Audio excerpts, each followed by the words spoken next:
Bonjour et bienvenue dans cette vidéo d'explication donc en mathématiques. Alors, pour rappel de la séance qui a été vue donc le lundi 25 mai, il s'agissait des multiplications et divisions donc de nombres décimaux par 10 seulement. Et donc, c'était un premier travail pour que vous compreniez que lorsqu'on multiplie un nombre à virgule par 10, donc la multiplication, eh bien, il y a des règles générales qu'on va appliquer quand on multiplie. Eh bien, on va décaler la virgule. Donc attention, quand on multiplie par 10, on décale la virgule d'un cran vers la droite. Pour quelle raison? Alors, il faut bien relire ce que dit Matthieu dans ses bulles. 10 fois 1 dixième, ça devient une unité. Ici, 0,136 fois 10, eh bien, le 1 dixième qu'il y a ici juste après la virgule, donc le 1 dixième, quand on multiplie par 10, eh bien, ça devient 10 dixièmes, ça devient une unité. Et c'est pour cette raison qu'ensuite, il y a ce décalage de la virgule. Ce qui se passe, c'est que donc la virgule va se décaler d'un cran ici vers la droite. Donc on garde ceci comme règle générale. Maintenant, pour la division, vous savez que la division, c'est l'opération inverse de la multiplication. Donc, puisque quand on multiplie un nombre à virgule, on décale, donc quand on le multiplie par 10, on décale d'un cran vers la droite, eh bien, lorsqu'on divise, c'est ce qui apparaît ici dans l'encadré, j'ai appris, lorsqu'on divise par 10 un nombre à virgule, eh bien, on va décaler vers la gauche. On décale d'un cran vers la gauche. Donc, j'espère que ça a été pour faire les exercices et que vous avez réussi à trouver cette fameuse règle générale que je viens de dire et qui était donc dans votre encadré. J'ai appris que je vous demande de relire avant de prendre la séance qui vient donc à la page suivante. Donc là, on va avancer. On a vu quand on multiplie, donc on a vu la multiplication et la division d'un nombre décimal par 10 seulement, mais maintenant on va avancer vers la multiplication et la division d'un décimal par 10, par 100, par 1000, voire plus. Donc, je vous explique le premier exercice. Donc, on vous dit, observe comment Matthieu calcule 63,925 multiplié par 100. Et Mathilde fait un autre calcul, 7,59 divisé par 100. Donc, que dit Matthieu?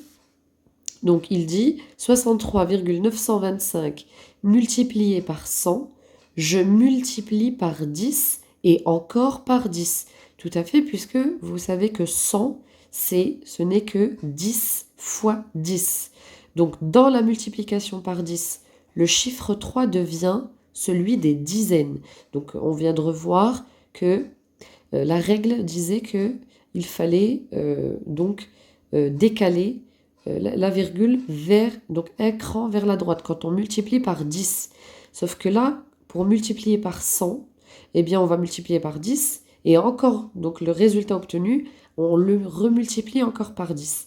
Donc en multipliant à nouveau par 10, il devient celui des centaines. Alors ce fameux 3 qui est chiffre des unités. Quand je multiplie par 10, eh bien vous savez que 3 fois 10, cela fait 30. Donc 60 ici, parce qu'on a 63. Donc le 60 multiplié par 10 devient 600. Donc on obtient 630. On n'oublie pas que la partie ensuite, les 9 dixièmes, lorsqu'on va les multiplier donc d'abord 10, on va obtenir 9 unités, mais ensuite par 100, on obtient 9 dizaines. Alors cela revient donc cela revient à décaler la virgule de 2 crans. Donc si on prend le nombre qu'on avait au départ, 63,925 multiplié par 100, eh bien on a décalé la virgule de 2 crans. On compte deux chiffres et on met la virgule. On a décalé de 2 crans vers la droite. Alors attention, le sens de décalage de la virgule est très important. Après, logiquement, si vous avez un doute, si vous êtes sur un exercice de calcul et que vous avez un doute, vous ne savez pas est-ce que c'est vers la droite ou vers la gauche, eh bien, il faut retenir que quand vous multipliez le nombre que vous devez obtenir en résultat, logiquement, est plus grand que le nombre multiplié. Donc, si vous avez décalé votre virgule bien vers la droite, de 2 crans ici, puisqu'on multiplie par 100, donc par 10, puis encore par 10, eh bien, ici, le résultat est juste. 6392,5, c'est bien plus grand que 63,925. Et donc, c'est 100 fois plus grand, puisqu'on a multiplié par 100. Donc, le résultat est 100 fois plus grand que le nombre multiplié. Donc, pour le 7,59 divisé par 100, réalisé par Mathilde, que dit-elle? Je divise par 10 et encore par 10. Alors, comme pour la multiplication, pour la division qui est l'opération inverse, c'est la même chose. Je divise par 10, puis encore par 10. Donc, alors dans la division par 10, le chiffre 7, qui est ici chiffre des unités, va devenir celui des dixièmes, puisque on a énoncé la règle que lorsqu'on divise un nombre décimal par 10, la virgule doit être décalée d'un cran vers la gauche cette fois. Mais ici, on fait une division par 100. Donc, on peut décaler une fois la virgule lorsqu'on a divisé par 10 et on redivise encore le résultat obtenu par 10. Donc, 0,759 divisé par 10 la deuxième fois. Donc, on obtient 0,0759. Donc, si on prend l'opération réalisée par Mathilde, 7,59 divisé par 100, que s'est-il passé? Eh bien, la virgule s'est décalée une première fois. Donc, on la décale une première fois, donc on obtient un 0 au niveau des chiffres des unités. Et ensuite, on la décale encore une fois puisqu'on divise par 100. Donc, encore une fois, et on obtient 0,0759. Donc j'espère que l'explication est claire. Donc ce qu'il faut retenir ici, c'est que lorsqu'on multiplie un nombre décimal par 100, on décale la virgule de 2 crans vers la droite. Et lorsqu'on divise un nombre décimal par 100, on décale la virgule de 2 crans vers la gauche. Donc ensuite, eh bien, vous avez plusieurs calculs à effectuer en suivant les modèles qui viennent d'être expliqués. Et on vous dit, en C, trouve une règle qui permet d'obtenir le résultat d'une multiplication et d'une division par 100. Donc c'est à vous, à partir de ce que j'ai donné comme explication, et à partir des exercices, des calculs, des calculs en B, c'est à vous de voir pour énoncer une règle avec vos mots.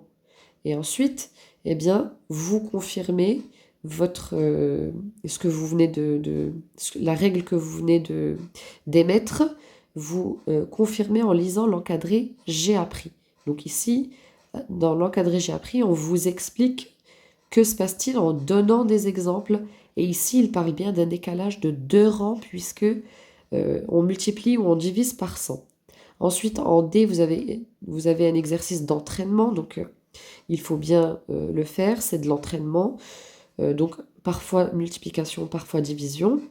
Et ensuite, le deuxième exercice, trouve une règle qui permet d'obtenir le résultat d'une multiplication et d'une division d'un nombre décimal par 1000 par 10 000. Alors, ceci va être possible si vous suivez bien les étapes. Donc la multiplication d'un décimal par 100, puis sa multiplication ou sa division par 100.